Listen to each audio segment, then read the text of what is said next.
First time ko ang makapunta dito, kahit 15 minutes away lang ito sa aming bahay. So ano pang inaantay nyo? Tara na, puntahan na natin. Napakalapit lang pala at napakasarap ng tubig dahil malamig. Tamang-tama sa napakainit na panahon ngayon. Buti na lang talaga may motor. Naku, kahit saan on the go kami. Sumunod nga lang pala kami kasi nauna na dito sila Ella at saka kasama yung hipag ko tsaka yung bayaw ko naman. Nakasama din yung mga anak-anak nila. Dito nga lang ito sa Busak, Sentro Busak, Libmanan, Camarines Sur. Pagdating nyo doon sa arko ng Busak Sentro ay papasok nga kayo. Ito yung dadaanan nyo. Mga 5 minutes siguro na pag nakamotor kayo. Kapag naghabal-habal kayo ay 20 pesos yung pamasahe. Dito na kayo ibababa. And then magtusimula na kayo maglakad. Mga 10 minutes siguro, malapit lang naman. Ito pa nga lang tayo sa bungad. Ay naku, nai-enjoy ko na yung mga tanawin sa paligid. Lalo na tong tubig na to, napakalinaw. Bakit ba ngayon lang ako nakapunta dito? Taga rito naman ako sa amin sa Bicol. At ayun na nga, matutumba pa. Tumingin kasi sa daan, hindi yung kung saan-saan nakatingin. Bakit ba ako nakapajama at nakajacket? Kala mo naman talaga napakalamig ngayon dito sa amin. Napakainit. Pero ito kasi yan, baka mangitim tayo, isayang ng sabon at lotion.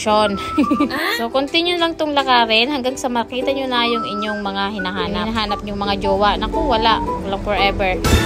Daw. So, ayun na nga, maglakad lang ng maglakad. Basta 10 minutes yan. Sundan nyo lang yung ginagawa ko kung saan ako nagpupunta. Hindi kayo maliligaw dito. Ang entrance nga pala doon ay 10 pesos lang. Apakamura. Grabe. At sa hinaba-haba ng prosesyon, ay dito rin pala ang tuloy. Ayan na guys, ang sinasabi ko sa inyo, napakaganda ng falls na to. Busak Falls ba ang tawag dito? Ayan, 10 pesos may nagbabantay naman dyan, magbabayad kayo. Tapos ang maganda, napakalamig ng tubig at malinis at malinaw pa. Tapos hindi pa masyadong maraming tao. And may mga cottages na rin, kumbaga nade-develop na rin yung lugar. Kaya kung nanonood ka at malapit ka lang dito sa Libmanan, ay dayuhin nyo na to guys. Hindi talaga kayo magsisisi. Ang mga cottage ay nagre-range ng 200, 300 to 500 pesos. Depende po sa size at sa laki. Ano daw? Parang pareho lang yung size at laki So, ito papakita ko sa inyo na nasa puno ba? Para hindi na mag-English. 500 pesos po. Naku, nag-enjoy nga talaga yung mga bata dito. Yan, may akyatan din dyan and pwede ka dyan magtalon-talon. Hindi naman nga ako naligo, kaya ayan, nag-vlog-vlog lang tayo. Sa susunod talaga ay maliligo na ako. Wala kasi akong dalang damit guys, kaya hindi tayo nakapaligo. Pero ayan si Ella, naku, enjoy na enjoy. Meron din sila ditong mga swing-swing at kung ano-ano pa pwedeng gawin ng mga activity. Pero pinakamasarap talaga dito magbaon kayo ng maraming pagkain. Ang sarap mag-food trip habang nagsuswimming. So ano pang inaantay nyo? Pumunta na kayo dito, bilisan nyo at napakainit ng panahon ngayon dito sa Pilipinas. Diyos ko po.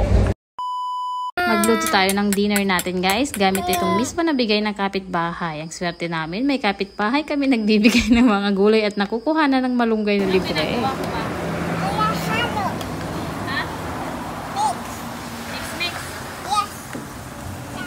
Oh, narinig nyo yun. English yun. Mix. Oh, yes. English yun ha. Ginagamitan ko siya ng kaunting mga English everyday para matuto naman. Pero may mga alam na talaga siyang mga English kasi gawa nung kanyang pinapanood. Bilog muna, ikakat nyo. Tapos, tanggalin. Kaso sayang ng balat. Ang kapal nang nawawala. Hindi nakakain yung balat. Ha? Hindi nakakain yung balat. Alam mo sa Hong Kong, inaano lang to. Kunti lang yung binabawas dyan. Hindi yung magbababoy pa. Naglagay ng mantika. Tapos i-prepare nyo na rin yung inyong mga miswa. Maglalagay rin pala tayo dito ng kaunting malunggay. Miswa. Hiwain sa gitna. Optional na lang yan.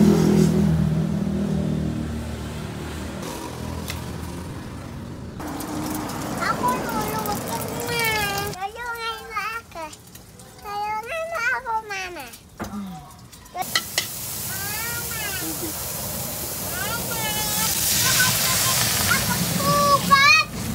Yung ano yan.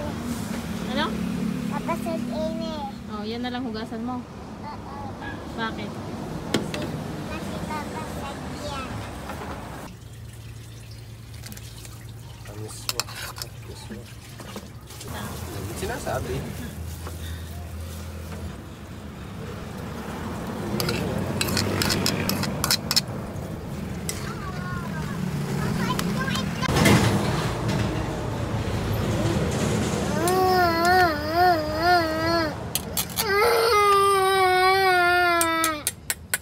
Masustansya at masarap na ulam natin tonight. Pero si Ella ayaw pa rin. Gusto niya yung egg. Ayaw niya nung ihahalo sa gulay. Egg lang talaga. Kaya ayan, hindi pa rin siya kumain. Inantay niya yung egg niya. Yung mga tanim dyan sa kapitbahay, inuunahan nyo talaga silang mamitas sa mga tanim nila. Bibigyan nyo talaga ako ng kahihiyan. Kayo ang mangunguna dyan na hindi pa yan nila nakakain. Talagang ipapahiya nyo talaga ako ng todo. Kayo ang nagbibigay ng dahilan para machismis talaga. Kunti.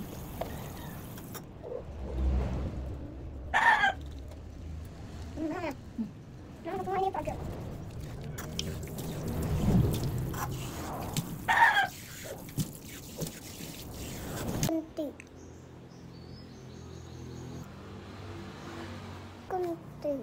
Agad ka. Kunti mo lang. Mamaya. Ito kung agad kunti. Yan.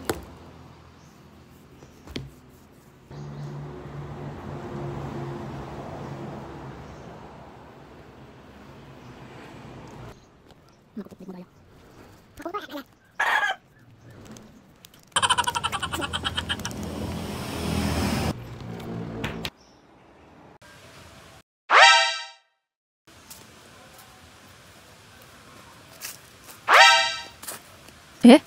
Ayan. Ma, higa na lang tayo. Huwag ka nang linis ng linis. Ay, nako anak. Kung pwede lang talaga na humiga na lang at humilata at wag nang maglinis at gumawa. Hawak tiga. Di ka ka. Kaya naman pala.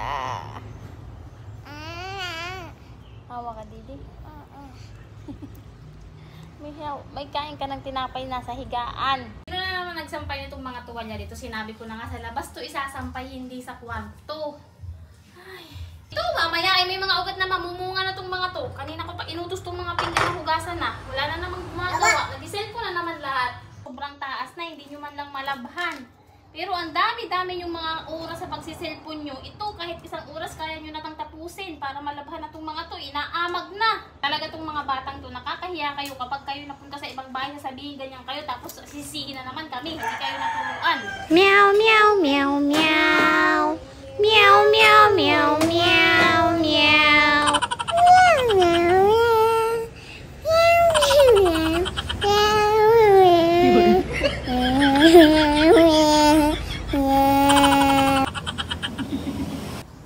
Pakita ko sa inyo yung aming chicken. Day 5 na nila. Ay, hindi na kasya sa kulungan.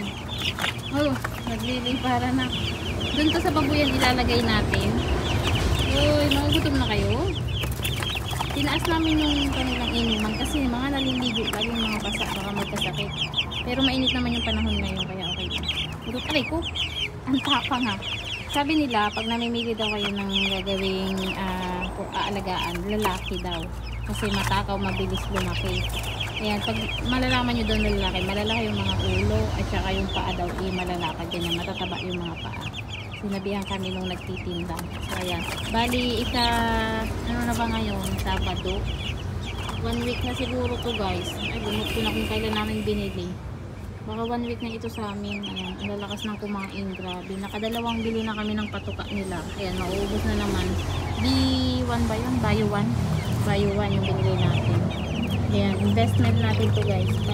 Fiesta, sakto namin ito ibibenta eh. Kung may kukuha. Pag wala naman kukuha ay bali, ano na lang natin to.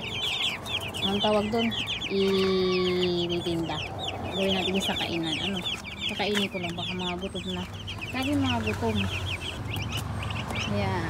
Nilalagyan pa namin ng karton kasi papalitan naman yan. Gawa ng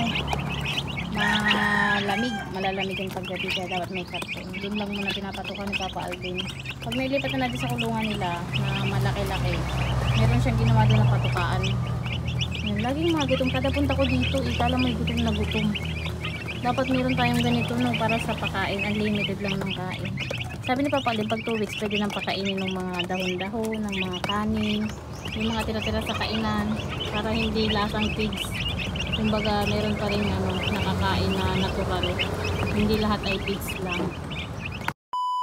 Naalala nyo ba yung dating vlog ko guys about ito sa sabon na ginagamit namin dito sa karinderya? Ngayon nga ay gagawa ulit ako. Nag-restock na ulit kami dahil naubos na po. Halos magto 2 months na kami nung maubos yung sabon na ginawa natin na una. Nakakatuwa nga dahil maganda talaga siya, kaya ngayon ay nag-restock ako. At ang plano ko dahil napatunayan ko na maganda talaga siya, dinamihan ko na. Nasa 16 liters na itong order ko ngayon guys, kaya isang batcha na yung ginagawa namin. Naku, at may isang makulit nga dito sa katabi ko. Ayan na nga, ay naku, hindi pa naman to pwedeng haluin ng mabilis kasi bubula na badami. Ang hirap mawala ng bula, matatagalan ka. So dapat dahan-dahan lang para hindi siya masyadong bubula. Kaso wala akong nagawa dahil nandyan yung batang mabait. Ang plano ko kaya madami na akong binili is gusto ko siyang itinda guys. Sinubukan ko nga ibigay dito sa mga kapitbahay. Kapag nagandahan sila, sabi ko umorder na lang sila ulit sa akin kasi tested na namin dito sa kainan na talagang nawawala yung mga sebo-sebo, di bang kainan to, so kailangan talaga natin ng magandang sabon.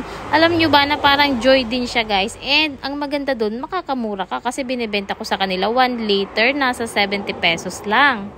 1 litro na yun, matagalan ng paggagamit. Ayan yung mga lagayan ko, mga nire-recycle ko lang, yung mga sa kainan ng mga bote-bote iniipon namin, tsaka itong binili namin na tubig dati. Wala ka pa kasi akong bote guys na bibilihin, puhunan din yun pag nagbili ka pa ng mga bote. Ito na nga pala siya, pagkatapos natin ma-mix, mga 20 minutes ko sigurong hinalo-halo, mga 15 minutes, nagpapahinga din naman ako. So ayan yung mga nagawa natin guys. Ang ganda ng sabon na to, kung gusto nyong umorder, lalagay ko sa comment section.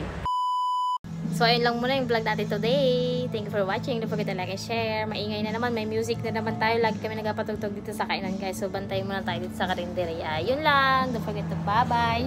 Ano daw? Don't forget to watch our next video.